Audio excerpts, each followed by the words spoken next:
International criminal court ने निकाला है रशिया के प्रेसिडेंट व्लादिमीर पुतिन के खिलाफ गिरफ्तारी का वारंट, और उसी वारंट को पुतिन साहब ने बता दिया है टॉयलेट पेपर के समान।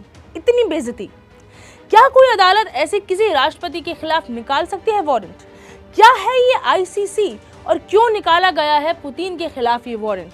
क्या होता है जब ऐसा वारंट निकलता है?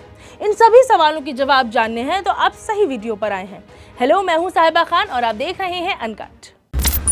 तो यूक्रेन में हुए युद्ध अपराध माने वॉर क्राइम्स के लिए इंटरनेशनल क्रिमिनल कोर्ट यानी कि आईसीसी ने रूस के राष्ट्रपति व्लादिमीर पुतिन के खिलाफ अरेस्ट वारंट जारी किया है। इस वारंट में पुतिन को बच्चों के अपहरण और उन्हें डिपोर्ट करने के लिए जिम्मेदार बताया गया है।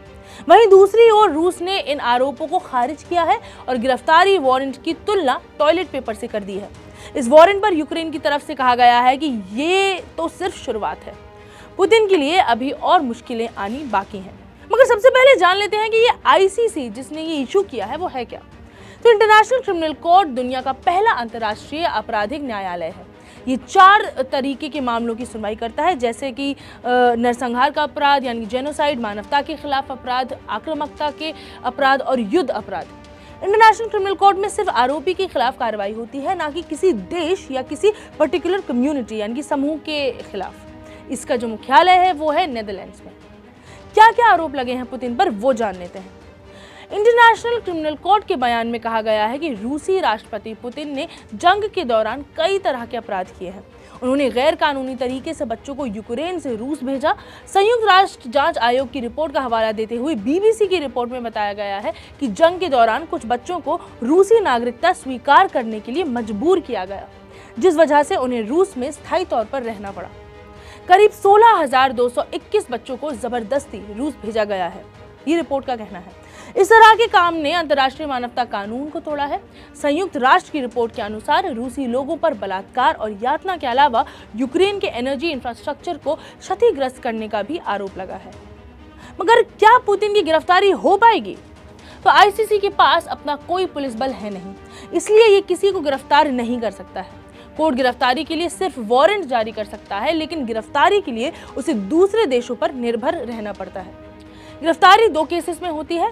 पहली ये कि पुतिन को सौंपा जाए या फिर रूस से बाहर किसी दूसरे देश से गिरफ्तार कर लिया जाए। पुतिन की गिरफ्तारी के लिए आईसीसी अपने सदस्य देशों पर दबाव बना सकती है। इससे पुतिन की विदेशी यात्रा पर असर पड़ सकता है। मगर कितनी मुश्किल है ये गिरफ्तारी? पुतिन की गिरफ्तारी में सबसे बड़ी मुश्किल ये है कि रूस आईसीसी का सदस्य है ही नहीं। वहीं पुतिन पर लगे आरोपों से रूस ने साफ इनकार कर दिया है। रूसी विदेश मंत्रालय की प्रवक्ता मारिया ज़खारोवा ने कहा है कि रूस आईसीसी के रोम कानून का सदस्य नहीं है, इसलिए उसकी कोई जिम्मेदारी नहीं बनती है और वो इस कोर्ट को सपोर्ट नहीं करता है। आईसीसी की ओर से जारी किया गया गिरफ्तारी वारंट हमारे लिए कानूनी रूप से शून्य है। अब ऐसे समय में इंसान ऐसी बड़ी बड़ी अदालतों के होने ना होने पर शंका जताता है। जिस वारंट को इशू किया गया है उसे पुतिन ने टॉयलेट रोल के समान कह डाला। इससे ज्यादा बेइज्जती की बात और क्या होगी?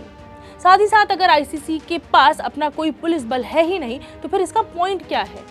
मतलब ये भी सोचना चाहिए। आपको बाकी देशों पर अगर निर्भर होना है तो what is the point of this? और तो और रूस ने खुद कहा है कि वो इसका सदस्य तो है नहीं। हाँ, मगर जिस दूसरे देश की बात हो रही है यूक्रेन, वो जरूर इसका सदस्य है। अब ये वारंट पुतिन को कितना नुकसान पहुंचा सकता है ये तो वक्त ही बताएगा। ऐसे ही बड़ी छोटी खबरों के क्रिस्प एनालिसिस देखने के लिए देखते रहें अनकट। मैं हूं साहिबा खान, मुझे दे इजाजत। नमस्कार।